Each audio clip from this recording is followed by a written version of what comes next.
I think we'll get ready to start now. We only have 90 minutes and we have a big set of themes to start the discussion on. So let me just welcome you all to this discussion today.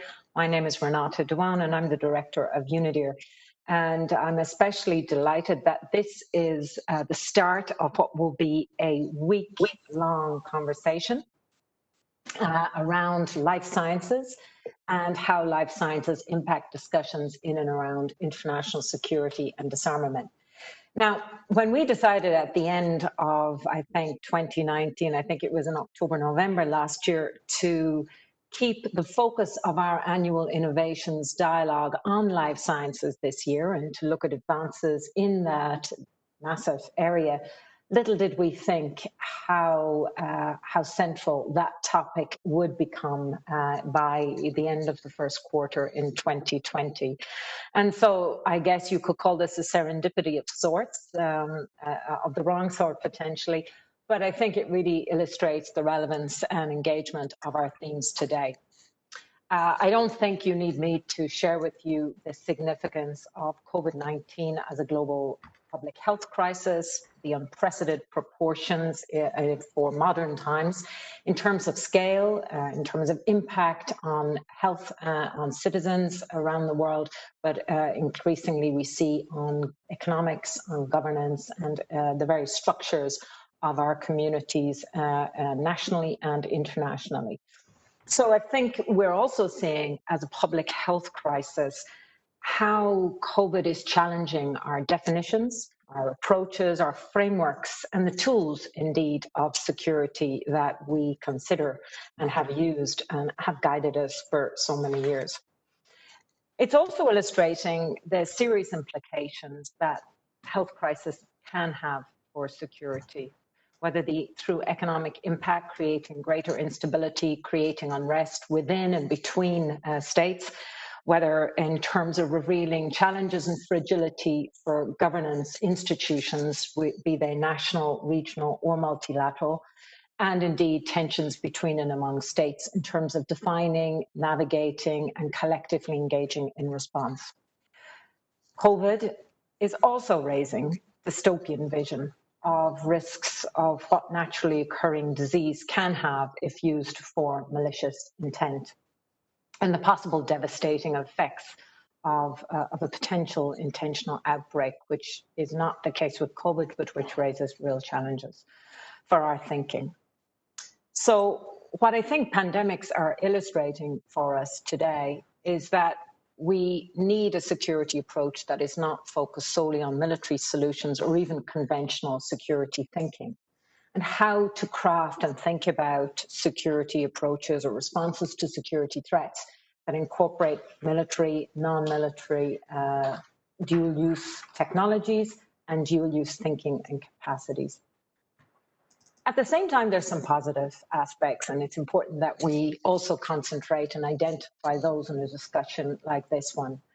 We're seeing responses to the COVID pandemic are creating an outflow of expert input, productivity, collaboration across states, across universities, across industries, and really helping states to respond and systems to find solutions, policy and technology solutions to this crisis. Technology is playing a critical part of this solution-oriented response. And indeed, many governments have already leveraged and are advanced technologies, be it in the search for vaccine responses and in communicating, monitoring, using data to respond to the crisis. So if we think about how this policy and technological solutions can help us in effectively addressing naturally occurring diseases and pandemics, perhaps we can also think about how they could help us engage in situations of threats of intentional outbreaks. And this brings us really to why UNIDIR, an institution that is directed at research on disarmament and international security, is looking at what for many of you is a purely public health issue. Our security and technology program seeks to engage, I think, not just technologies that are traditionally associated with military and use of weapons and governance of weapons, but also really to help us really think much more broadly about the dual use of technology, the range of issues that can be used, and how science and technology are leading us to expand our understanding both on what security means, what are risks to security, and what are responses and tools to address those risks and to promote well-being for citizens and countries everywhere. So today's discussion it will explore the extent to which scientific and advanced technological solutions can be leveraged in preparing for, in readying and responding to large-scale public health emergencies. Some of the questions that we're hoping to explore today are: what technologies have proven promising in this last 4 to 6 months? And what are the implications of those technologies for international security? Can they be leveraged in ways to assist in enhancing our security? What are the right strategies to ensure that we have the right technologies at the right place at the right time, in the right place at the right time? And so thinking about how we approach those sets of policy questions. And more broadly, how can we begin to build on what we're learning in the COVID-19 pandemic about rethinking the relationship between public health and international security, and how this can be translated into effective policy action at multilateral and national levels? This is a conversation that brings together policymakers, experts, industry, researchers from different areas, and maybe perhaps communities that don't always talk together in a sustained conversation. And it's also a conversation that we're trying to take place in a very short space. So really consider this in what we would say in Geneva here as an amuse-bouche, and really a taster, but hopefully it will be amuse-cerveau, amuse-tête, to really encourage you to participate in our conversations over the course of the week. We will launch the Innovations Dialogue later this week on the 20th and 21st. You're welcome to register free of charge for it on our website. We really encourage you to accompany us on this exploration over the course of the week, which is intended to look at the positive and what is the promise of technology to help us in addressing and making the linkages and addressing public health and international security connections, but also navigating the challenges that technology and technological advances present for our international security. How do we balance those opportunities and those risks? I very much hope you'll be with us, but I'm very conscious now that we have a great panel to get introduced to. And so let me hand over to Giacomo Persi-Paoli, who will be our moderator, our head of our SecTech program. But let me just thank what a fabulous security and technology program what they've done and the fabulous lineup we have, and say how much I'm looking forward to engaging with you. Thank you. Thank you, Renata. Thank you for the introduction, and welcome everyone. It's a pleasure to be here with you today and have the opportunity to moderate this very interesting panel, both from a substantive perspective, but also given the lineup of speakers that we managed to secure today. Before I introduce the panel, allow me to say a few words for how the event is going to run. We want this to be as interactive as possible. So please feel free during the course of the entire event. If you have any questions to me or most likely to the speakers, use the Q&A function that is available on the platform to submit your question in writing. If your displayed name doesn't suggest or indicate directly who you are, please make sure that you introduce yourself in the question, and then it will be my role as the moderator to try to weave in the questions you may have in the discussions.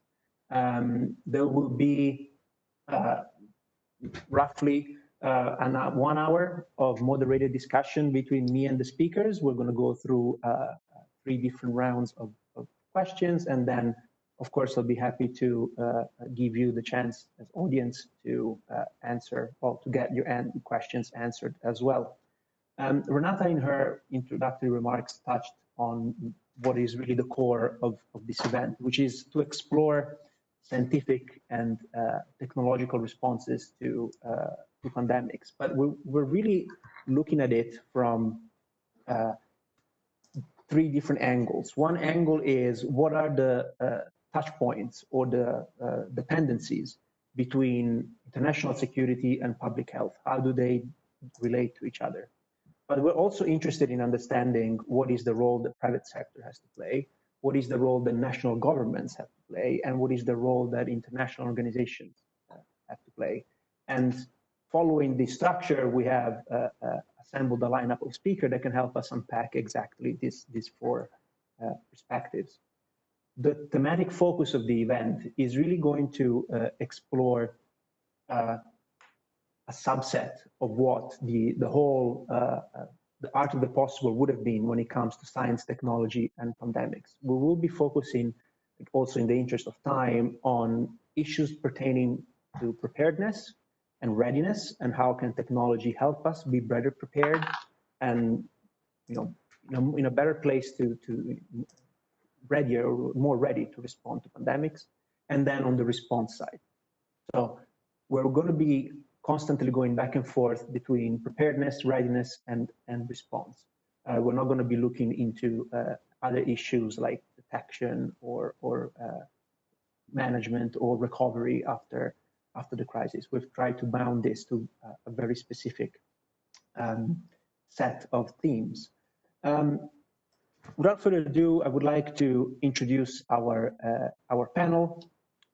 Very pleased to introduce Dr. Singh, who is a professor at the Center for Global Affairs, Dr. Sidhu, apologies, professor at the Center for Global Affairs, School of Professional Studies at New York University, Dr. Khan, who is not only an infectious disease physician and a professor of medicine and public health at the University of Toronto, but is also the founder and CEO of Blue Dot, is a company, a digital health company that combines human and artificial intelligence to help governments protect their citizens from dangerous infectious diseases. We have with us also Professor Barbeski, who is Senior Advisor to the Executive Director at the WHO Health Emergencies Program.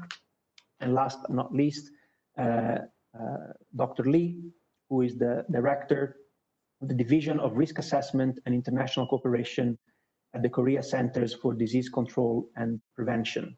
So as you can see from the lineup of our speakers, we really cover all of the different aspects that we are trying to unpack today. I will start with the first question to Dr. Sidhu, and particularly I'd like to ask you to please help us and the audience unpack this relationship that was mentioned already by Renata between public health and international security. Particularly, understanding what are the touch points, what are the dependencies, and this would really help us kind of set the scene and the context for the rest of the panel. So, Dr. Sidhu, over to you. Thank you very much. And let me begin by commending Director Renata Doan, UNIDIR, for the foresight of actually having this kind of an event in anticipation of something like COVID-19, even a year ago. And that just shows the kind of forward thinking that we need in the community as these challenges come. Many have argued that COVID-19 is really like a black swan event. Well, I would actually argue it's probably more like a gray swan event. We knew it was going to happen. We just didn't know how and when. And that's one of the reasons why we've got, been caught so unprepared. But Giacomo Paoli, thank you very much for inviting me, having me on part of this panel. And let me dive straight into trying to respond to your question. I think, if you look at the relationship between public health and international security, certainly in the 21st century, it's very obvious, just whatever your definition of international security is. If it's a very traditional one of guns and bombs and nation states, then you can see COVID-19 has already impacted the ability of countries to actually ensure security of their own armed forces. We've seen that particularly in the case of the United States, some of the most powerful weapon systems have been really left to the sidelines because of COVID-19. So you definitely have that dimension of it, and there have been folks who've talked about that in more detail. But if you talk about the more expansive notion of global security, one which involves human security, then there's no doubt that something like COVID-19, even if it is not a military or a weapon, as seems to be the case, will have a vast global impact. And we've seen already how that is something which is of concern to the international community, and the Ebola outbreak in West Africa gave us that incidence as well.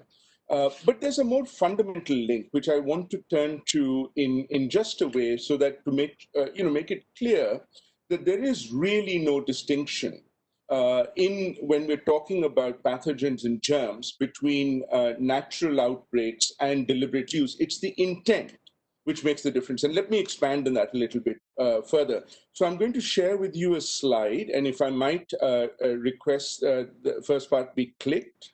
Here is the biological risk spectrum. Now, this slide is not original, but it's very obvious. So on the extreme left, you have the natural disease outbreak. You can go through unintended consequences of how some of these might spread beyond their natural environments. You may have accidents. You could have negligence, vandalism, sabotage, and deliberate use of biological weapons. Now, if you look at this spectrum, and if you look at some of the real nasties that we're talking about, think about, for example, anthrax, think about smallpox, even think of something like COVID. It could very much exist on that entire spectrum. It could well be a natural disease outbreak, which then moved from the animal world into the human world. There could be unintended consequences. This could be an accident. This could well be a bio-Chernobyl. But we really do not know for a fact. It could, in some instances, may also be a deliberate use of bioweapons. The point is that we simply do not know at this stage. And that's part of the challenge. And that's part of the challenge that it poses to international security, the inability to know, right? And why is that? Is that because we do not have the mechanisms, or are there other factors which are responsible for that? Well, let me then show you how this is being considered, how this spectrum is addressed by the international institutions we have at the moment. As you know, we've obviously been focusing a lot on the World Health Organization.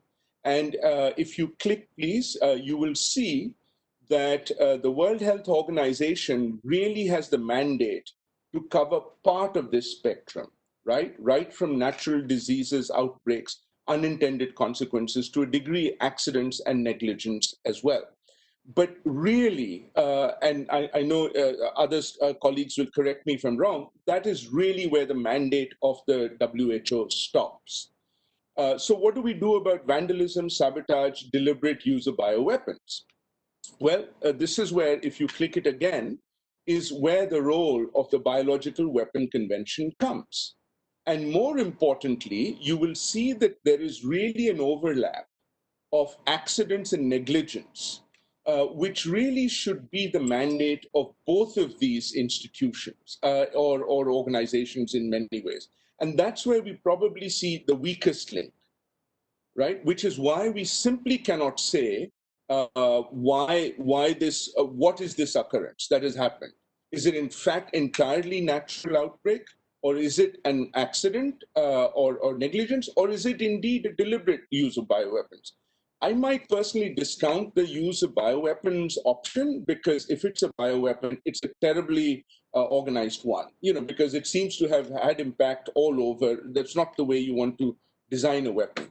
But this was something which was recognized way back in 2006 by Kofi Annan, who said that we must look at the Biological Weapons Convention not in isolation, but as part of an interlinked array of tools designed to deal with an interlinked array of problems right across the spectrum.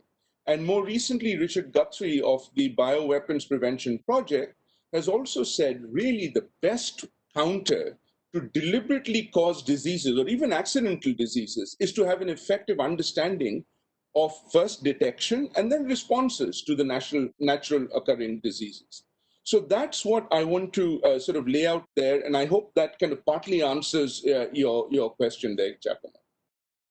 Thank you, Dr. Sidhu, also for sharing with us a visual representation of where the overlaps lay between public health and international security, and for highlighting something that I believe is a problem that is generally applicable, which is is not necessarily related to COVID-19 exclusively. Once there is an outbreak, determining where we are on that spectrum is the most challenging part. But in a way, it doesn't necessarily impact the immediate response, because the response mechanism has to be triggered no matter what, no matter where we are on that spectrum, and we'll come to that later. But I really wanted to emphasize the fact that we're not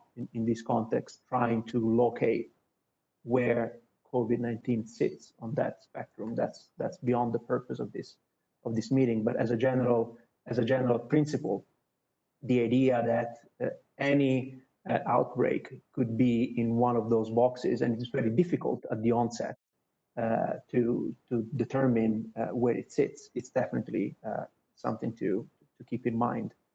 And as we're speaking about readiness and preparedness, I'd like now to ask Dr. Khan to tell us a little bit more about how has Blue Dot leveraged AI and predictive algorithms technology to detect and track outbreaks. And I understand that this is not something that you started to do with COVID. You've been looking at this problem for quite some time, and I'd be particularly interested in understanding how you have refined your work to help governments in the context of COVID. Dr. Khan, over to you. Thank you, Giacomo, and just let me say thank you for inviting me to be a part of this really important discussion today. I think maybe it may be illustrative for me just to start out and say a little bit about what Blue Dot is, and then perhaps go into how we've been using data and analytics and digital technologies to track and assess and optimize perhaps our responses to emerging infectious disease threats. As you heard during the introduction, I'm actually not an entrepreneur by background. I'm a practicing infectious disease physician and a professor at the University of Toronto. But 7 years ago, I founded Blue Dot. We're a digital health company, deeply driven by social impact. We are an eclectic group of about 70 full-time staff. And this includes physicians specializing in infectious diseases and public health, like myself, veterinarians, epidemiologists, geographers, ecologists, data engineers, data scientists, software developers, experts in human factors and design, in health communications. So you can get a sense that we're quite a diverse mix of people with different backgrounds. And one of the reasons that Blue Dot has been designed that way, this is really deliberate, is because the problem of infectious diseases is quite complex and challenging. And each of us can bring our own unique perspectives. And it's ultimately this diversity of perspectives that really helps us be more effective in developing solutions. We have been building for the last 7 years, and I do want to point out, this is all we do all day, every day. We're a purpose-driven organization. We don't do anything other than think about infectious disease risks and use data and analytics and technology in preparing for the next threat. The catalyst really for starting this work was my experience during the SARS outbreak. So going back 17 years to not SARS-CoV-2, but SARS-CoV, and the outbreak we had in Toronto in 2003. And on a personal level, I recognize we, had never seen anything like that before, but that this wouldn't be the last time. Now, we have been building for the last 7 years what we call a digital global early warning system for infectious diseases, and its foundation is really built upon data and analytics. I'll just provide a brief description of a couple of areas that speak to how we're using data and technology. Clearly, when it comes to being ready and being able to effectively respond to an emerging infectious disease event, early detection is really at the very beginning. We've been building a platform that is using natural language processing and machine learning to be scanning a vast array of online data, open source data, from the world's online media to data in public health forums and healthcare forums, as well as official information that's being reported through public health agencies at the national, supranational level. And we've been gathering all of these data in 65 different languages currently and continue to increase that over time. We have built these algorithms that are looking for early signals of outbreaks involving over 150 different pathogens, toxins, and syndromes. And it was ultimately this platform that picked up news of, in Chinese, of an unusual pneumonia in Wuhan back on the morning of December 31st. But I do want to highlight that, detection is just one piece of this broader puzzle. We need to be able to detect and then assess the risk, and then understand that risk in order to empower a timely response. So I'll just perhaps talk about one other pillar of how we use data that's not open source. We have been using data that is private sector data to understand how these types of epidemics or events can spread quickly around the world. If COVID-19 has taught us anything, it is that emerging events will appear without notice and will very rapidly spread across the globe and can have profound health and economic and social consequences. And we've also learned over the years that humans have become the vectors that are moving most of these diseases. So our underlying platform is not just looking for early detection of events, but connecting that information in near real time, really in just a matter of a few seconds, to the locations of neighboring airports, to the entire world's commercial air travel data, all of the flight schedules, all of the anonymized passenger level flight itineraries, so that we can anticipate how a disease might make the leap from one place to multiple different locations around the globe. And then ultimately to be using those insights to push important notifications downstream to the areas that are at greatest risk. So that's perhaps a very high level overview of how we've been using open source data, for example, to detect threats, to be using data from the commercial airline industry, as well as anonymized mobile device location data, about 400 million devices worldwide, to understand local and global patterns of dispersion. And I won't get into this here, but at a high level, we're also integrating things like demographic data, animal populations, vector distributions, real-time climate data, et cetera, so that we can make better sense of these types of threats. Every single pathogen will have a different type of impact in a different region of the world, and also over time. And many diseases, of course, have seasonal components to them. And finally, the last piece I'll just say is ultimately using digital technologies, web and mobile applications, to be the conduit for the dissemination of these insights to key audiences, whether they're in government or healthcare or even in the private sector. So hopefully it gives a brief overview, a 10,000-foot view of how at Blue Dot we have been using data and analytics and technology to build, using the latest innovations, a digital global early warning system for infectious diseases. So back over to you. Thank you, and this is extremely fascinating. Just to summarize, I see like 3 areas. So early warning, trying to identify signals of outbreaks erupting anywhere in the world. Then tracking, just to help monitor how these potential outbreak will spread, both geographically and over time, and then and you do that through what in non-specialists would understand as being the famous big data. So the combination of data of different sources, different type, that is not necessarily meant to be used together, but because of the powerful tools that you have developed, you can combine this data to have a better situational picture. And last but not least, the kind of the dissemination of information and warnings and information to the population and to governments. So that's a really kind of comprehensive, a very comprehensive approach to dealing with potential outbreaks and pandemics. I would like now to move from the preparedness and readiness to the response. And we'll do that by asking Maurizio from WHO, how has WHO leveraged advanced scientific and technological solutions in their COVID response strategy?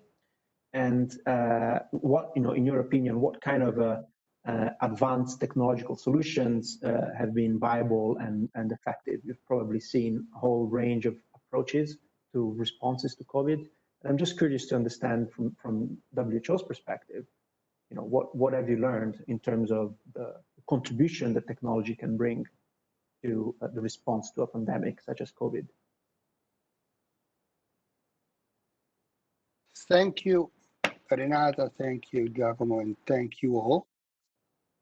I will try to be brief while always trying to prefer the question and answer part rather than the listening to the panelists, which I salute.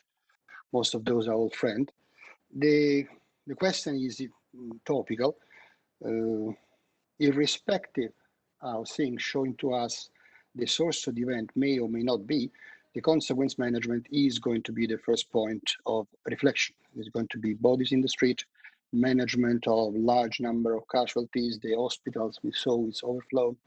And when it gets to a whole societal approach, the technology is not just for contact tracing or the solution in oxygen or in the hospitals, but also how to provide food and shelter and the services in towns in large numbers of individuals, travel, how the countries are ensuring the supply chains, critical components, food, codes, all of the interaction that we always in the past decades thought of, we saw sadly in practice how it affects every day the life of many, many millions of people. So there are three reflections at this point. It's not just the vaccine technology. It's not just all of genomics, all of the science that has been wonderfully shared so far. And it's going to be one of the topics of reflection how to continue doing this in the future of this pandemic. Now that the phases of the pandemic are getting more and more altered throughout the continent, throughout the countries, and within the countries, in different parts, with different capacities at different times, how the population or the subset of the communities are reacting to the same problem. So technology is also how to rethink the transportation. Think of the debate of the schooling, opening, closing, how. Think of mass gathering, sports, religious event. How can people continue have a life, a decent life, into this time? How the way we walk in the street, try to avoid to have 10 people in the same square meter, and how we phase out entering into the shops. So technology is not just the most advanced R&D, but how we can translate technologies into our day-to-day life. And the fusion of technology, like Cameron mentioned, is possibly one of the areas that has been elucidated by the pandemic as crucial. Second point of reflection is that the technology of information, how do we inform the community, the infodemics, who do the people listen to, how do we gain and keep the trust of the people think of the approach of society like New Zealand, Australia, and Norway, the North Canada, and others in the South, where they have different relationship with their governments, a different level of trust. Think of the difference between rich and poor countries, how the countries in Africa, being so used to fight diseases day to day amidst wars, famine, and so on, has also taken different consequence management curves and learning. So while setting up the scene for the conversation today, I wouldn't just focus like and often traditionally we do in laboratories, in EPI, and but the overarching combination of those things, and taking the public perspective.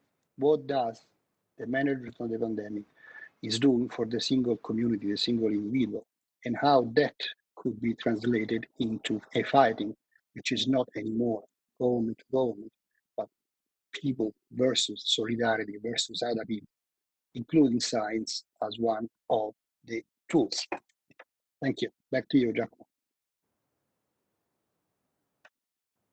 Thank you. Thank you for that. And Mike, could come back to you on some of the things you mentioned. But before I do that, I just wanted to ask Dr. Lee, again, focusing on the response. We've all heard or read in the news about how South Korea was able to leverage advanced technologies in their response to COVID. And I would like to ask you to share with us and the rest of the audience your experience in using technologies and how did you go about it? Thank you, Massimo. Thank you, Giacomo. Thank you very much for giving me this opportunity to share our experience and lessons. Before COVID-19, actually, Korea learned the lessons from the previous outbreak, MERS outbreak, 2015.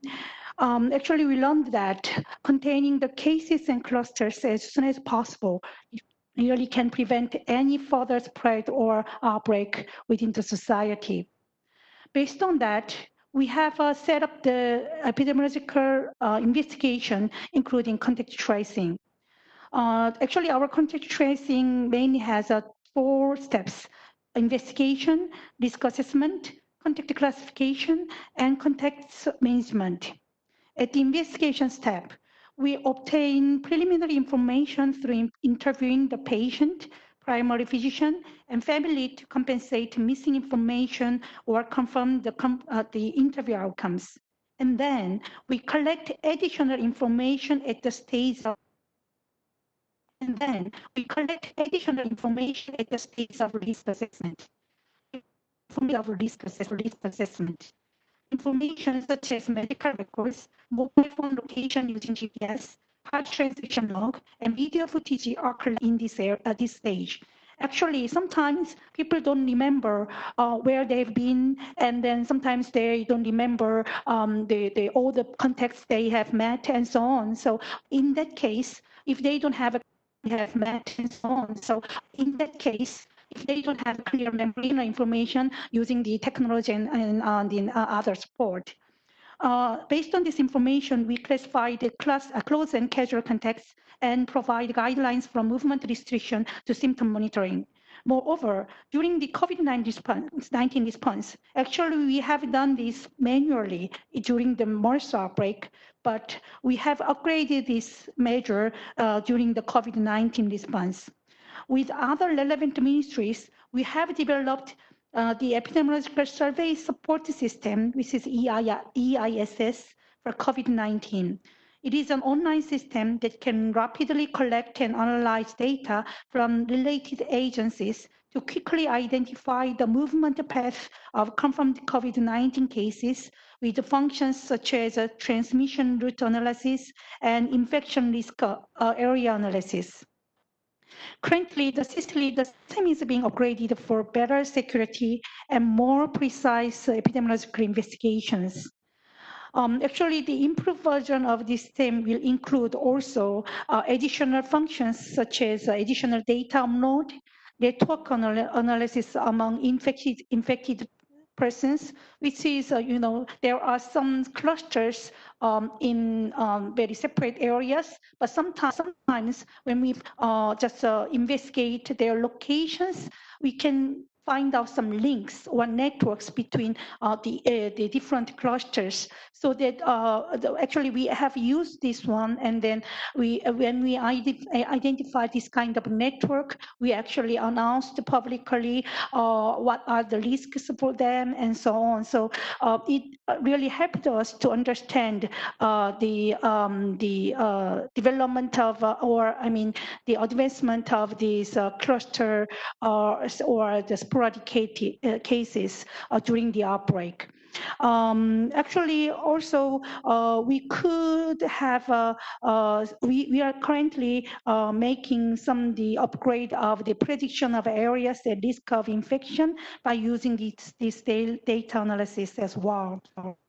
In addition, we had actually the different other information, the technology to use in the medical settings as well. The drug utilization review system, which is used in our national healthcare insurance system, and the international traveler information system was also introduced to obtain and share travel history to the frontline healthcare workers. Actually, even during the MERS outbreak in 2015, the drug utilization review system, the DUR system, served to provide real-time critical information about those entering Korea in relation to infectious diseases. An upgraded version of ITS, which is International Traveler Information System, was installed in the DUR system in 2018 to build a systematic platform for medical institutions to identify their patients' travel history from the stage of reception into the institution. Actually, this will make these medical institutions to have the effective triage of these suspected cases and from the normal the patients. Also, we have used the ICT technologies such as the self-check mobile app, also self-quarantine safety protection app, and apps to provide mask inventory data. Actually, these apps reduced the administrative burdens and encourage Korean citizens to follow the country's response measures with ease. Once again, I really would like to emphasize that the technology actually helped to reduce administrative burdens as well as just save the time for rapid response in Korea. Without this, I think we could not have this like early response to the and the rapid response to the big surge in late February and March. And then currently, actually, we are having another increase in the local area, the community, and we are actually using all these upgraded systems to follow, to trace the contacts, and then to try to control all these cases. Thank you. Thank you, Dr. Lee, for this overview of your experience. And I think it's really interesting to hear about. We heard a lot about contact tracing, about information collection, data analysis. There are some of the more obvious applications of science and technology in response to the pandemics, but also kind of making the connection of something that Professor Berbesky said earlier. There are kind of other benefits related to the use of technologies. For example, you mentioned reduced administrative burden on institutions that enable the institutions to be better prepared and more effective in dealing with the response. We've heard about securing education, securing critical services, and continuity of critical services. And I think, to me, after having kind of concluded this first round of questions, I see the technology and the science and technology element has been supportive of two pillars. One is the dealing with the public health crisis, and the other one is enabling institutions, governments, international organizations to be more effective in times of crisis in doing their jobs, basically, and in providing their services to the population. I think these two pillars are mutually reinforcing, if you want, definitely interdependent, and I see a role for science and technology in both of them. I'd like now to start a second round of questions. We've focused now on COVID. Now, I'd like to think about, I'd like you to reflect on the future, and in particular, what have we learned now that could become useful and handy next time that there is a major outbreak? How, what are some of the lessons? What do we need to do to make sure that we don't forget what we've learned? What are some of the criticalities that we should implement in our preparedness and response mechanisms for the future? And I'd like to go back to Professor Sidhu here and ask, in your opinion, what are some of the lessons that we've learned, again, in the context of preparedness and response to COVID, that could be relevant from an international security perspective as well? Thank you again very much, and I'm really going to build on some of those excellent comments made by my fellow panelists. I think two or three things are very clear. First, particularly given the experience that other colleagues have had with SARS and other similar outbreaks, that honestly, in this era of globalization, as long as there is even one patient infected somewhere, it's a global threat. So it's almost impossible to isolate any country from this degree of an outbreak. And this is certainly not the last of the outbreaks that we're going to see. So if you agree with that premise, then I think there are two elements that come in there. Particularly as Kamran mentioned, if the humans are really the vectors now and the key carriers, then detection becomes very, very important. And early detection is even more crucial. You may not have the luxury of time as much to build on that. So that, I think, is a very important dynamic to expand upon. The second part, which is equally relevant and significant, is mitigation. And how you sort of respond to that. And again, we've heard certainly from Maurizio, saying the global impact of that, and even at the domestic impact of this, you need to do this in a collaborative way. And in some ways, that's already built into the detection, because unless you can have a collaborative approach of detecting, I don't think it's going to be very possible to develop a cooperative, comprehensive approach also to mitigating this kind of an issue as well. And this is where, honestly, I know you're looking for solutions at this stage, but I think it would be important also to identify, some of the problems, right? And I'll just run through a few of them, right? First of all, we've seen uneven national implementation, let alone international implementation. Even at the national level, there have been regional variations. And the United States, where I am, is a very, very good example of that. Second is, and although it's very important that the private sector and startups like Blue Dot and others play an important role, I think it's also important to see how we can globalize that in some kind of an international institution. And perhaps the best example that I can think of is the Comprehensive Test Ban Treaty Organization's International Monitoring System, which is 337 stations worldwide, which is really designed to detect nuclear tests. but it also has the fringe benefit now of detecting earthquakes.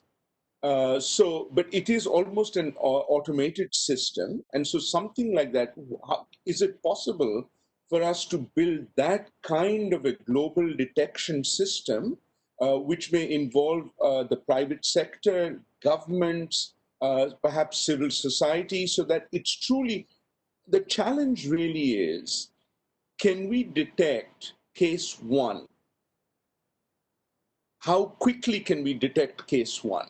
And if not, how much of a kind of spread are we willing to accept as an international community? And perhaps that's not possible, but it is something that maybe worth exploring. And I know colleagues on the panel are far more qualified to talk to that as well.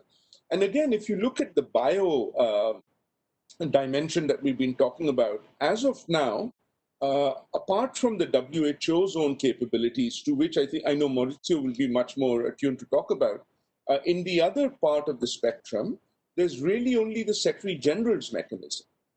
And the Secretary General's mechanism is not really empowered to look at the outbreak of diseases. So perhaps that's something that we can discuss. But of course, this then starts getting into the slippery slope of, looking at it from external actors into domestic jurisdiction. So there's a little bit of challenge and sensitivity there. But perhaps that's the way that we need to talk about, at least, and have some of those discussions going forward. Thank you, Maurizio. I'll stop. Thank you. And this is a really interesting question. Like, is a global detection system even possible? I'd love to hear what Kamran has to say from a private sector perspective on this. But before perhaps, I don't know if he wants to include this in his next point. But the question that I have for Dr. Khan now is, if you think about applications beyond the current pandemic, how can technology such as what you have developed be leveraged to improve our preparedness and readiness for the next public health emergency? Global detection system being maybe one of the options, but really interesting to know, what more can be done with such a powerful tool for, improving preparation, preparedness and readiness for the next crisis. Thanks, Giacomo, and I just perhaps maybe I'll pick up on some of the comments from the other panelists. Let me just start out perhaps by saying I'm not sure that the rate limiting step is technology. I will say that just from my own personal experience, I think the rate limiting step for being prepared is actually human behavior. And what I mean by that is we have seen many outbreaks over the past 2 decades. If I'm just thinking about my own professional career, watching, I was in New York City when West Nile virus showed up in New York in 1999. And a few years later, after 9/11, anthrax was weaponized and sent through the US postal system. When I moved back to Toronto, we had the SARS outbreak in 2003. We've had the H1N1 pandemic in 2009, MERS emergence in 2012, chikungunya spreading across Latin America in 2013, the Ebola outbreak in West Africa in 2014. We heard Dr. Lee speak about the MERS epidemic in Seoul in 2015, Zika in 2016, and of course, here we are with COVID-19. So I do want to just, before we, I think, get too focused on technology, technology really is just there in service of what we are ultimately trying to achieve. And I think our ability to stay focused on threats that we know are coming, even if they're not right in front of our face, is perhaps maybe the most important challenge that I think we face. COVID-19, of course, has been of such magnitude. Perhaps our memories of this will endure, perhaps in the same way Dr. Lee's memory of MERS in South Korea and my memory of SARS in 2003 has been, deeply seared into my memory and really drives what I do in my role as a clinician and academic and an entrepreneur every day. But let me just say a little bit about developing technologies that can be transferable, adaptable to different types of infectious disease threats.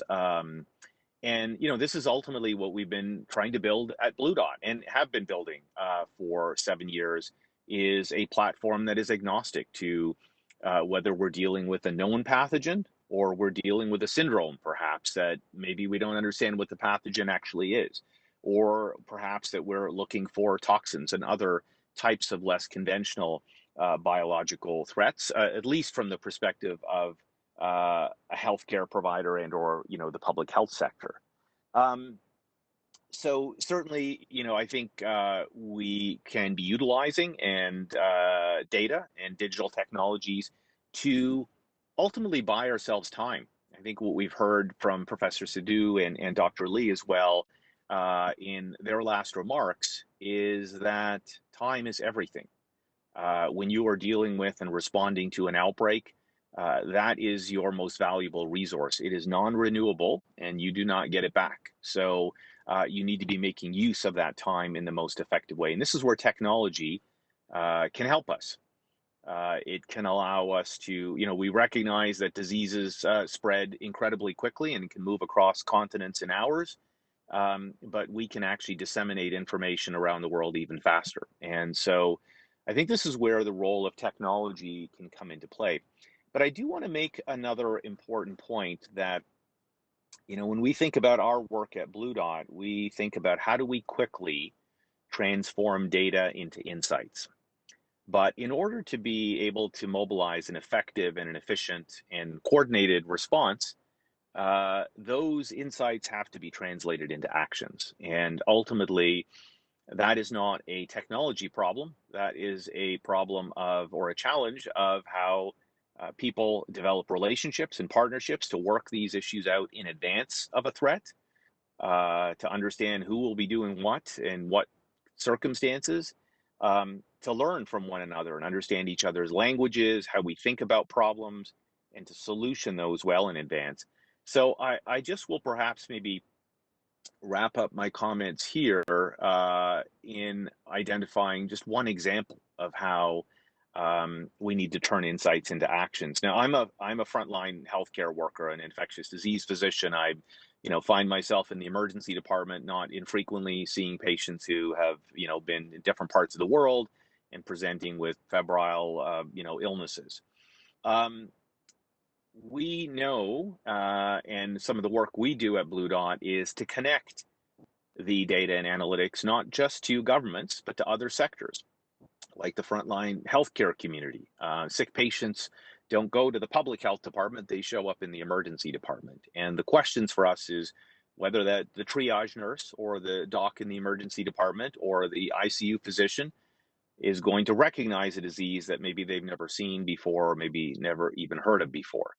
And of course, their life depends upon them doing that, as well as the life of the patient, everyone in the hospital, and of course, even potentially everyone in the community. So I think, I'd like to kind of summarize here by saying technology is the vehicle for us to move quickly and to be effective and coordinated and efficient in our responses. But ultimately, we can't think about just moving from data to insights. We have to then develop the human connections to other communities in order to translate insights into actions. I'll turn it back over to you, Giacomo. Thank you for that, because that ultimately also kind of brings back the attention down to the role of humans, and somehow breaks also the myth that somehow we can outsource to technology the solution of this very complicated and difficult problems. The technology is an enabler, is a force multiplier, if we want, but ultimately it needs to be somehow included in an ecosystem that still human-centric and institution-centric. And I think this is a very important point to keep in mind. I'd like to go back to Mauricio now. And in your previous intervention, you mentioned, well, not only the kind of the technology and scientific research that goes into vaccines, but also you mentioned about how technology has helped with the emergency response, for example, to coordinate logistics, to do, you know, a lot of the kind of supporting functions that would otherwise be much more complicated. You mentioned the importance of being able to ensure kind of continuity of essential services. You've mentioned the importance of information. And here, I'd also like to draw in one of the questions that we received from the floor, which is really you know, about how important it is to provide the public with correct information. And we know how much misinformation or disinformation, whether intentional or not, has somehow shaped the information landscape in the last months.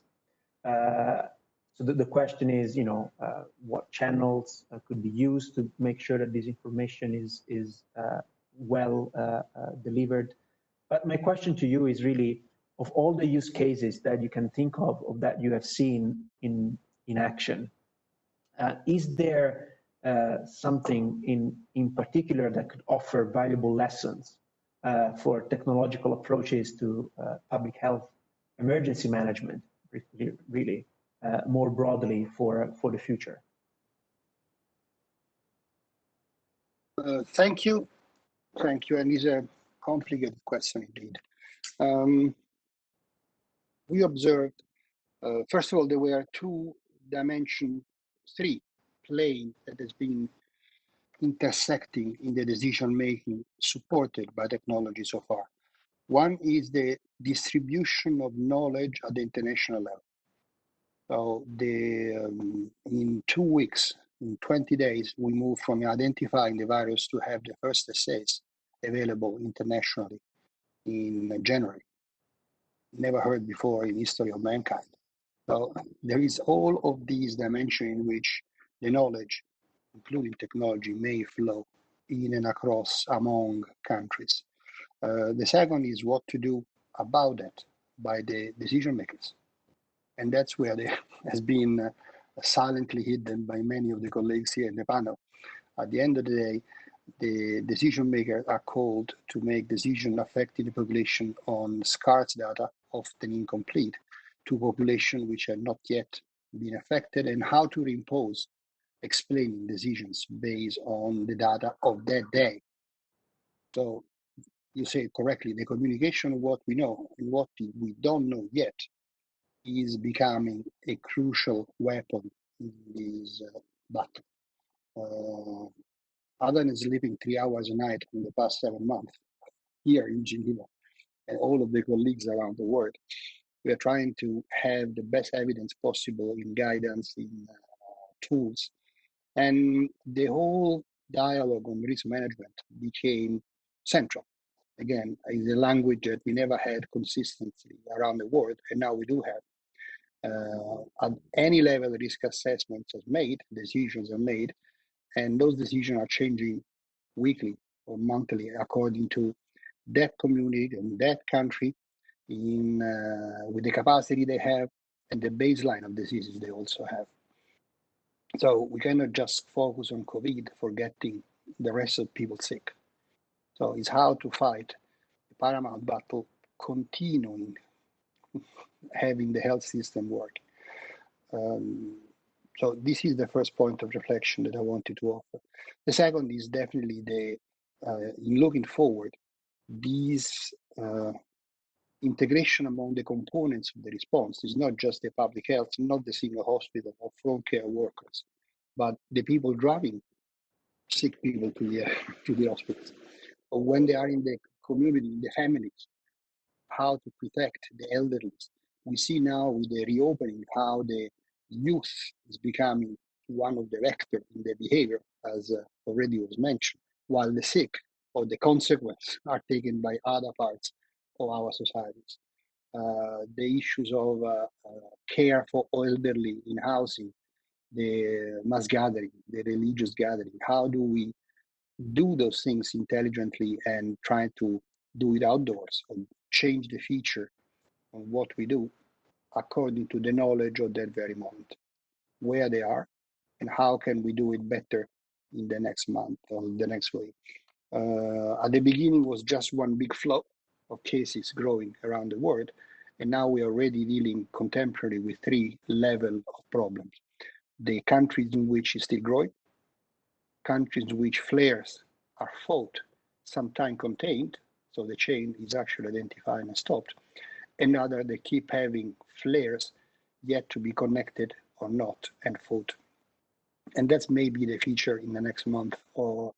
And technology can help all over the spectrum, all technologies, again, not just the AP of the information, but the information of packaging food, having long lasting, or which kind of delivery services we have.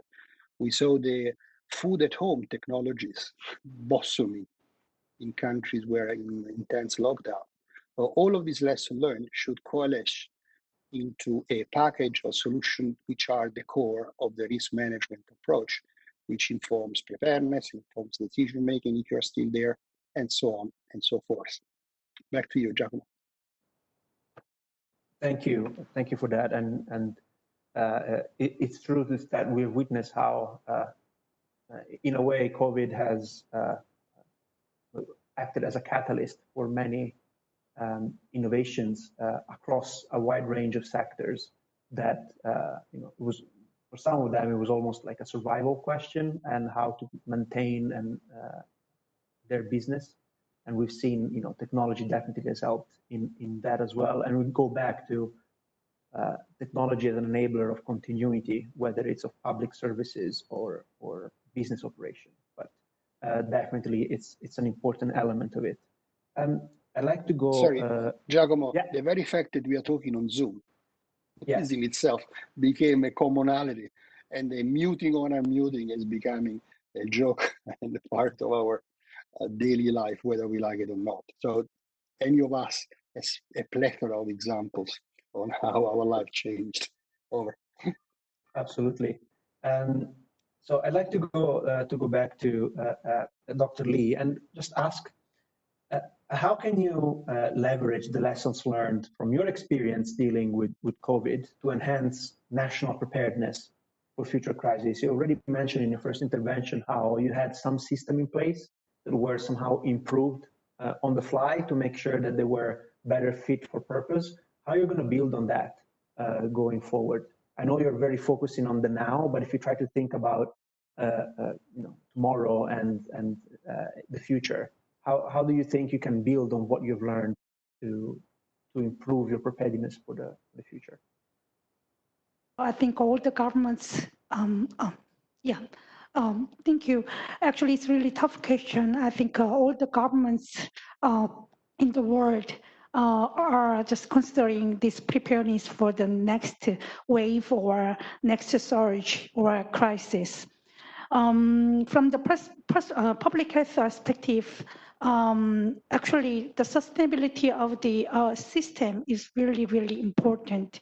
Our government try to maintain this sustainability of this system, because we've learned that in the MERS outbreak that we had mostly healthcare acquired infection during that time, and when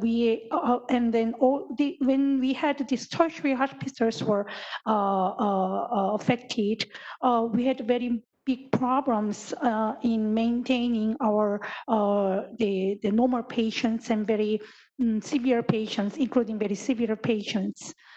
So our government really tried to be prepared for those kinds of the risk, while we are treating these infectious disease patients, but we still need to make our normal healthcare system possible. That was one of our priorities before the COVID-19.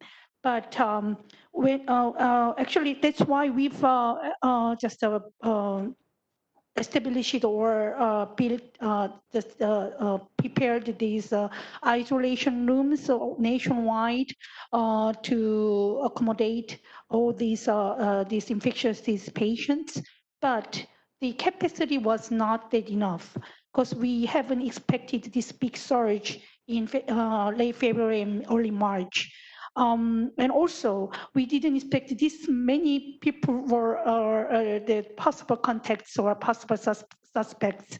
So the testing capacity, all kinds of these public health measures capacities were really off the limit. So we had to be really quickly just expand our capacity. And I think that, currently, even now, we needed to be prepared for the next surge or next crisis. It might be much larger than before or so. During this high peak in late February and early March, actually, we had this kind of mitigation strategy to establish a new system to focus on healthcare resources on severe cases. This kind of like a priority setting is also important because even though we can expand certain to the certain level, but still we would have some limited resources. In their cases, we have to really think about the priority, how we allocate and how we just coordinate all these kinds of resources and measures as well.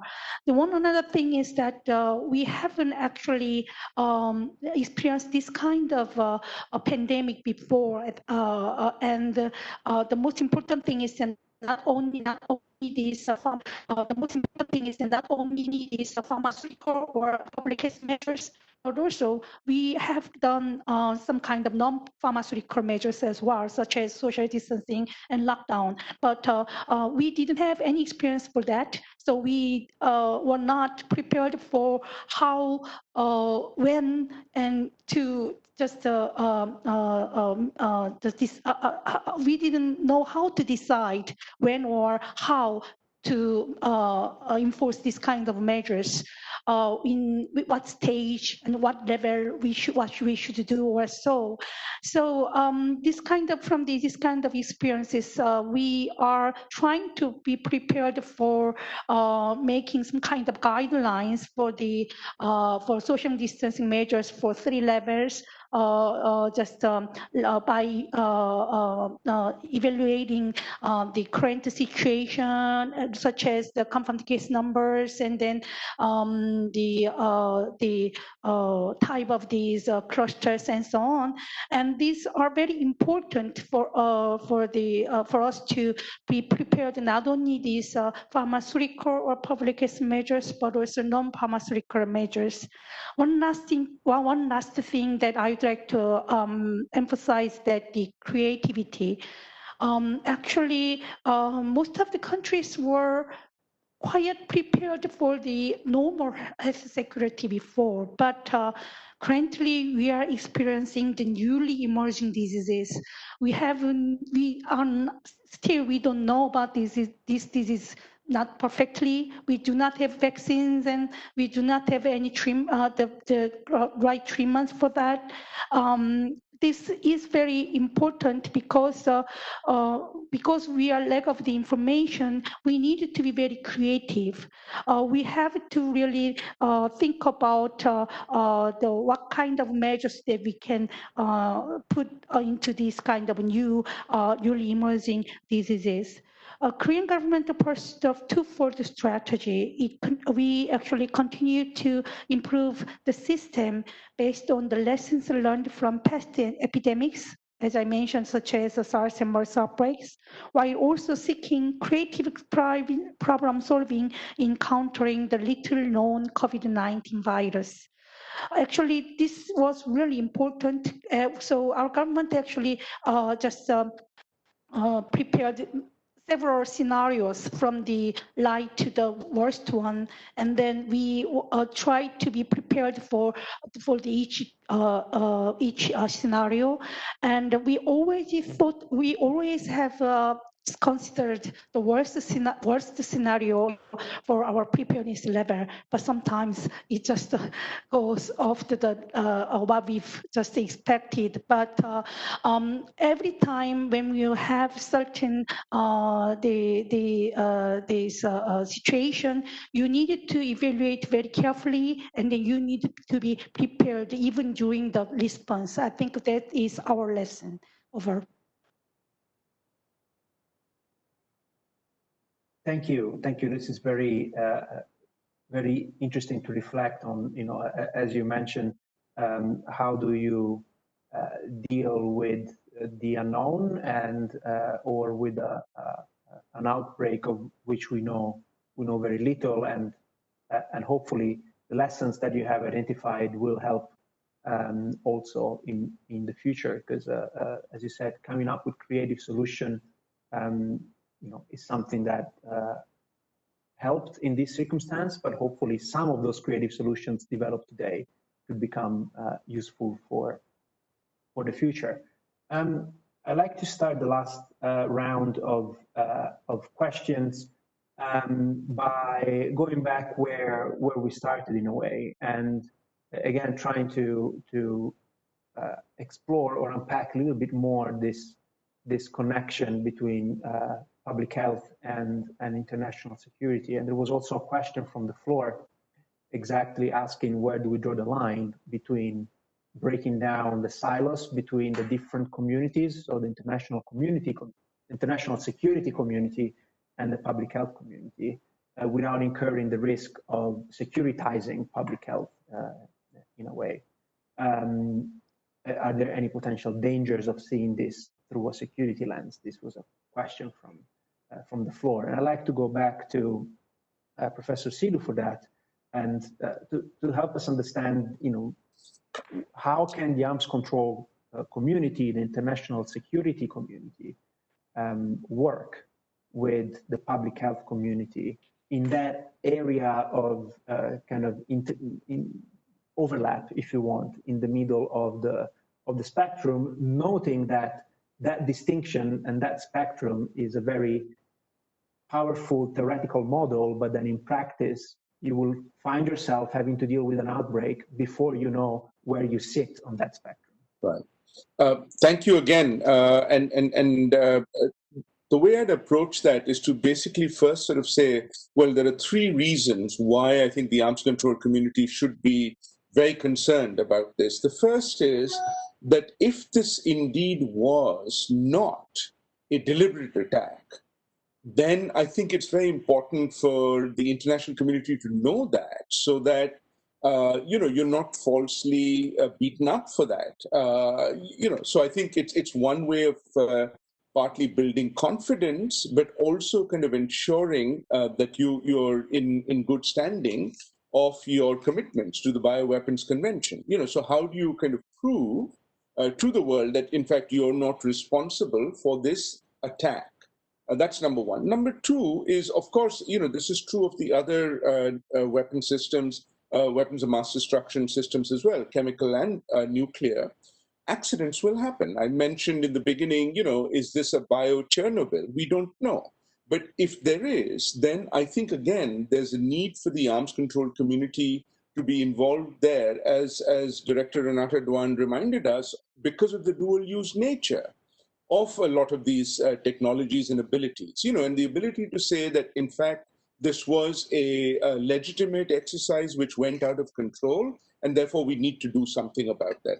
The third challenge is really, you know, put forward very, very clearly by Secretary General Antonio Guterres in April 2020, when he's speaking to the UN Security Council, and I'll just quote, he says, "The weakness and lack of preparedness exposed by this pandemic provides a window on how a bioterrorist attack might unfold and may increase its risks. Non-state groups can gain access to virulent strains that can pose similar devastation to societies around the globe." And again, that's another area that we're absolutely, absolutely unprepared for. And this brings me to a point that I think was made by Dr. Kamran Khan, which I think is important to remember. He talked about human behavior. Well, I would add another, a layer to that, and that's the politics. Now, the technology may exist as we've been discussing, but we also need to get the politics right. And I think that poses a big challenge also for the arms control community in this particular context. Let me then end this particular brief intervention with 6 suggestions, if I might, on what the international arms community might do. The first 3, and I have to give credit here, actually come from James Revell and John Borey, both working at UNIDIR and working on this paper, where they talk about the need to build and empower mechanisms for collaborative, coordinated disease surveillance, detection, reporting, and response based on the 2005 International Health Regulations of the WHO. So there's a possibility there of the arms control, community strengthening that aspect of it. Second, as I mentioned already earlier, widening the UN Secretary General's mechanism to cover not only alleged use, but also the disease outbreak, because that would really kind of focus the mind. And here you can see the gap.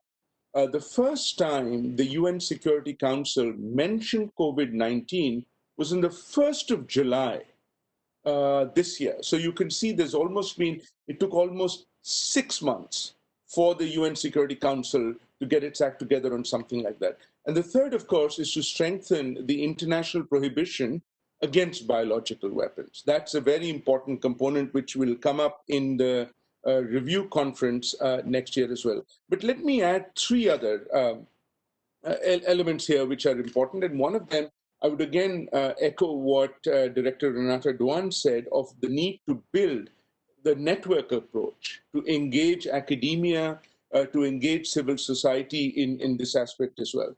The other idea that I might want to put forward is, instead of tracking necessarily technology, it might actually be important to track individuals and humans, and one way to do that may be to have a worldwide registry, not unlike the kind that you have of doctors. So you have a kind of standardized training, and you also have the equivalent of a Hippocratic oath for those working on biosystems. That may be another element. And last but not the least, and this is perhaps the biggest bullet to bite, may well be one of looking at a verification regime. I think this is an important element, because whether we like it or not, to the question, Giacomo, you raised right in the beginning, health is already a security issue. So I think we just need to address that without being overly concerned entirely about the securitization of that. Let me stop there. Thank you. Thank you. And the next question is for Dr. Khan. In a way, again, as I go through, I plug in observations from the floor, which is about how, as a private sector organization, how do you get the attention that you need from policy and decision makers? How did your company particularly engage and build partnerships with end users, particularly government actors? Have you used public-private partnerships? How do they work in practice? Because clearly, the moment that there is an emergency happening, building those bridges, if those bridges are not there yet, is complicated. It creates a delay and everything. So how do you build that trust between private and public sector? What are some of the mechanisms that you can use to ensure an effective kind of not only communication, but also ability to field rapidly when needed certain technological responses? Well, thank you for that question, Giacomo. And I think you're right. There are a number of themes that we are hearing and that are recurring. Let me just say, in terms of the ways that we have connected with a variety of other important stakeholders, in part, it has been, as a healthcare worker, I'm directly in the healthcare sector, and so there are a number of natural points of communication there. As an academic, you know, I'm directly linked into the academic community, and as an entrepreneur, you know, I sort of bring a perspective from the private sector. But I think to Professor Sidhu's earlier point, what I have learned is that each one of these sectors has certain strengths, but they also have their own limitations. So as an academic, I realize this is an ideal environment for scientific discovery. It is not always the most timely, and implementation of that discovery is not always the simplest in the academic sector. When I think about government, obviously government plays such a critical role in policy and decision making as it relates to preparedness and response to epidemic threats. But government may not be the most ideal environment for disruptive innovation in tackling new challenges. You know, a lot of the work that we do at Blue Dot, for instance, is very high risk, and we make lots of mistakes and have to, you know, go back and rebuild over again because that's part of the whole learning process. That costs time, money, and resources, and again, may not be necessarily the optimal environment to do that in the public sector. So I think what this really speaks to is the fact that in order for us to tackle these challenges, we are going to need to mobilize the respective strengths of each sector and overcome our individual limitations. With respect to building these kinds of relationships, I'll just share a few examples. You know, I spoke earlier about some of our work in the healthcare community and the reasons for that. But we also work with private sector organizations. I think one of the things that we've learned is that there are many, you know, global companies out there that are trying to protect their employees, protect perhaps their customers, and that really play an important role in the response to an epidemic threat. So just as an example, we have as partners and clients major commercial airlines as well as international airports, and you can immediately understand and appreciate why those types of organizations would it would be important for them to have an understanding of what types of threats are appearing in the world, where and when, and how they should be responding to those types of threats. The last thing I'll mention is with respect to government. You know, we've had the privilege of working with multiple different branches of government, public health, and more recently in government as it relates to the perspectives around security, around law enforcement, around defense. And, you know, one of the perhaps most fruitful collaborations that we've had in this regard is with Global Affairs Canada. Global Affairs Canada has connected us to other audiences in the security and law enforcement worlds, has connected us to other organizations in public health. For example, we have been working for years with the Association of Southeast Asian Nations, or the ASEAN countries.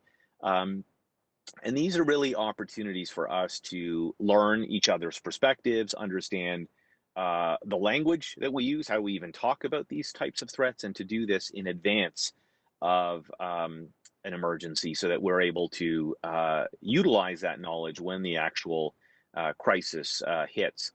So I think maybe what I'll do is wrap up by saying that the biggest hurdle has been getting started. It has simply just been taking that leap of faith, getting out of our usual comfort zone, talking to an audience or an organization that perhaps we don't normally communicate with.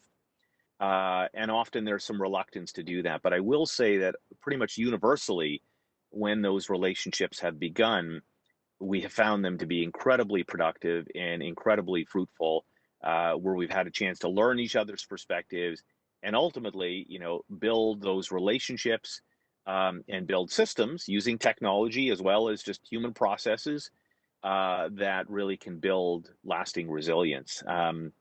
So I'm mindful of time, and I know there are a few other questions ahead. So perhaps I will leave you with that and turn it back over to you, Giacomo.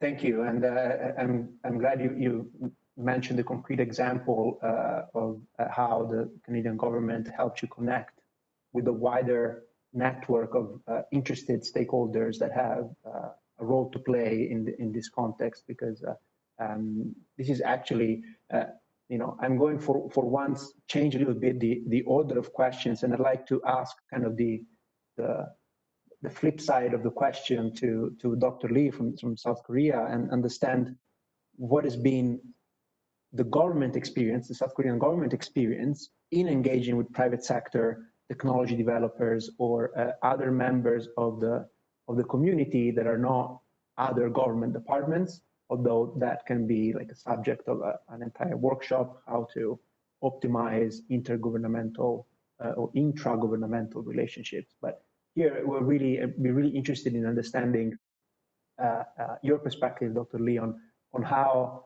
has the government dealt with liaising with private sector and other communities? Thank you. Actually, previously I mentioned about the creativity, this creative problem solving in countering the little known COVID-19 virus. Actually, it has responded to new developments and the latest discoveries by adjusting its response measures. Actually, we have done that, but it's really hard to do that by government only. Actually, not just only by the KCDC.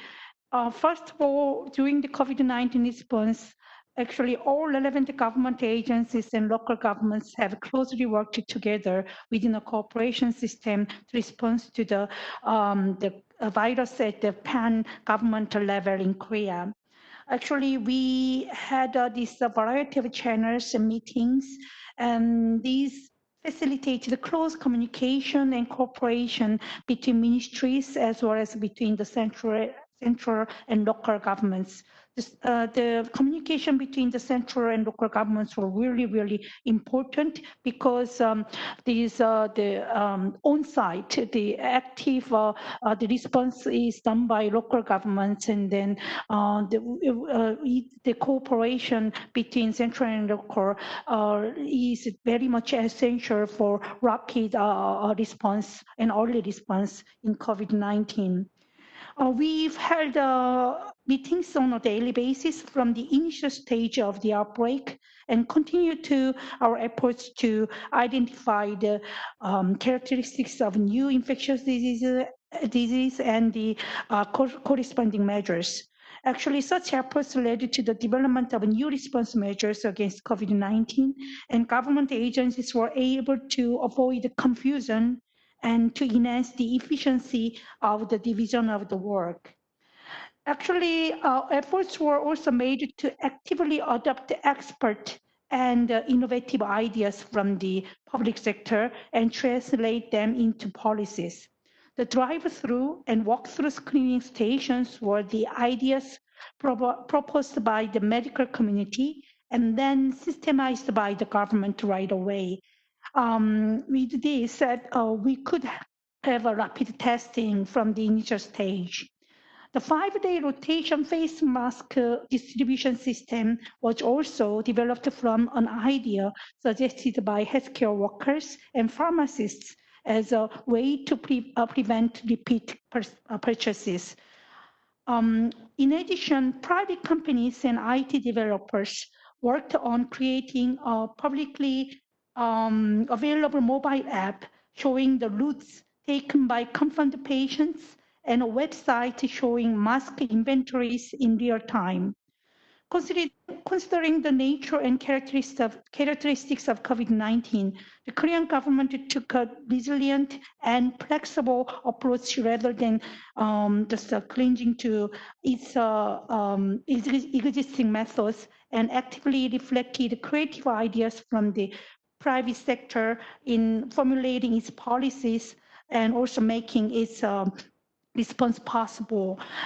This was really important part. The partnership with academia and experts were really important. Actually, for the testing capacity in year 2015, with MERS outbreak, only KCDC was the only testing institution for MERS. But after that, we've built this national network, laboratories network, including not only the public the laboratories, but also the private and clinical laboratories. And we also built the transport system with the private sector so that we can just transport the specimen very quickly, just within 6 hours to anywhere in Korea, so that we can also accelerate the testing speed. And while doing this, actually the quality assurance was really important, and then testing method development was really also important. And then we've had this partnership with the academic society of lab diagnostics. So they are currently helping us for the training of these laboratory personnel and lab technicians, as well as the quality assurance and quality control in different laboratories. So all this kind of partnership was really essential for responding to the COVID-19.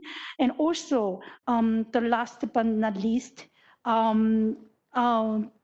the most important thing was the public participation.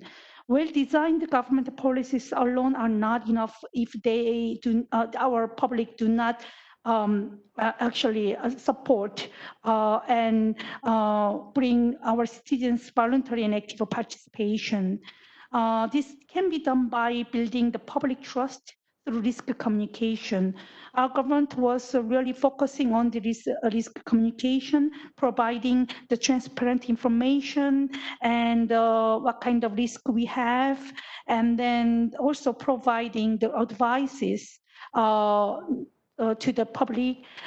This communication is really important, not only providing the risks or some of the information on the infectious diseases, but also making them, making the public to know the exact situation so that they do not have any fear or any afraidness or and so on, so that they can behave. They can have a right behavior, right IPC measures to follow. So this is really important aspect for not only the private sector, but also the community engagement. Then civic participation is also important. Over. Thank you, and you're absolutely right. The private sector is one key partner, but so is the entire community and civil society. Last question for Maurizio before it's time for us to wrap up this very interesting event. So we've heard before how technology is one element of the response mechanism. The human decision maker is ultimately the core and remains the core. So from a policy and governance perspective, do you think there is anything that can be done differently or better to enable international organizations like the WHO to deploy cutting-edge technology solutions in, to prevent, detect, or manage future public health emergencies? So from a WHO perspective, how do you think, is there anything that can be done to better enable you to use technology in the future? Well, all of those elements are already being discussed at length. The care of the Secretary General has been mentioned. Two facts that are possibly less known to the audience is that the whole UN system was brought together by the COVID in a way that I never witnessed before. There is a structure called CMT, Command Crisis Management Team, that conveyed from day one, and all of the principals and deputies were at the table supporting the head of the emergencies, Mike Ryan, reporting to the Secretary General. And there were pillars for each of the components of the pandemic, from travel to science, from funding to vaccine, from everything, from mass gathering. And all of those were done in a way of a collegiality that was unexpected, perhaps, by the whole UN system. So first prize is in how the whole international system in the UN came up together. Second was, even within the system, the various pillars got together in an impressive way. For instance, the whole issue of mass gathering, where not just the Olympics or the Hajj or the football or the cricket, but how you manage international conferences, travel group and tourism group came together, and ILO, UNICEF, all of the components of the UN came up together to offer tools, risk assessments. So it's the whole system, not just WHO, that should be reinforced. And that is, and all of the agencies in their own capacity were totally helpful. The second component is, again, looking ahead. The approach of risk management should be really become business for the future, because it combines the best evidence possible with that practicalities of the decision making and solution down to the community that has been stressed throughout this dialogue. Last but not definitely least is the debate on the securitization of health. It's not just health, as I said. It's the whole filière, it's the whole component of the response that should be. If we lose the trust of the people, and remember there is the north-south dimension here, not all the countries trust the government in the same way or along the same line. You read the papers and you understand that each community may need champions or may need to listen to different parts of the government or different leaders. Could be religious, could be community, could be politician, could be sport in some cases. So is the UN system fully ready? We are not like any other member states, but we did use our summoning, convening power to try to gather, instigate, promulgate the best possible science and solution and distribute it down to the countries and to the stakeholders. We can't impose a solution. A meter is better than 2 meters. I don't know. We can just say that a meter at least is the best evidence possible. Then any component will do and take their own decision. Same going for masks and all of the pharma or non-pharma solution. What was definitely observed, that the country is doing better, the community is doing better in the first phase and then in the reflare, are those that put in place all of the component of the response, which is the protection, masking, distance, the early tracing, the testing, not just one of the components, but all of them at the same time adapted to the capacities and the different systems, different social landscape that are to be taken into account. Back to you, Giacomo. Thank you, Maurizio, for this last comments. And just to wrap up, I think this has been an extremely informative event. I'm really grateful to all of our panelists for being here. And I realized, as we were all talking, that if COVID had happened 10 years ago, probably, well, first of all, we wouldn't be having this webinar because 10 years ago, these tools were not available. But also, if we think about the extent to which technology has, first of all, changed society in the last decade, and therefore enabled technological solutions to issues and crises such as the one generated by COVID, were not even thinkable 10 or 15 years ago. So definitely technology has proven to be a very useful ally for human decision makers, for organizations and institutions that have to deal with crises, them being public health or international security related crisis. But it's also shown that technology doesn't take decisions on behalf of humans. Therefore, there needs to be a sort of a continuous effort being put in reinforcing the mechanisms, the relationships that were built in during the last 7-8 months as part of the response to COVID. This has been, again, a very useful debate.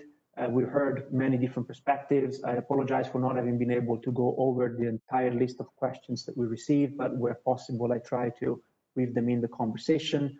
I have two more housekeeping remarks. First of all, you would have seen in the chat box, our host has shared the link to our feedback form. It is really important that you take a few seconds to fill in that form. You can also use the QR code that you can scan directly from your mobile that you can see now on the screen. It takes you directly to our feedback form, and it takes only a minute or two to fill in. This is how we make sure that what we have organized was well received, and what we will organize in the future is going to be even better. And then my last note is going to be recalling what Renata said at the beginning. This event doesn't happen in a vacuum. It kickstarts a week dedicated by the Security and Technology Program to the issue of innovations in life sciences. We will be having our flagship event, the 2020 Innovations Dialogue, on the 20th and 21st of August. It will be in the afternoon of the 20th and in the morning of the 21st. Registrations are still open. Please do visit our website and register if you're interested. It's going to be fully virtual, and that enabled us to involve speakers from all corners of the globe that would be otherwise very difficult to convey here in Geneva, given all of the travel restrictions that are currently in force. So it's really an event not to be missed, where we will be trying to not only explore some of the most pressing or innovative technological solutions in the field of life sciences, but also try to build a direct bridge to why are they relevant for international security, arms control, and disarmament. Sometimes we see these discussions being held somehow, disconnected from each other, but they have indeed both opportunities and they bring new opportunities and they bring new risks from an international security perspective. And this is what we're going to try to do over the course of the Innovations Dialogue. So again, visit our website and please make sure you register. Thank you very much. It was a great event that I thoroughly enjoy, and I hope you did the same. And I hope to see you online in just a couple of days at our Innovations Dialogue. Thank you again, and thank you to all of our speakers.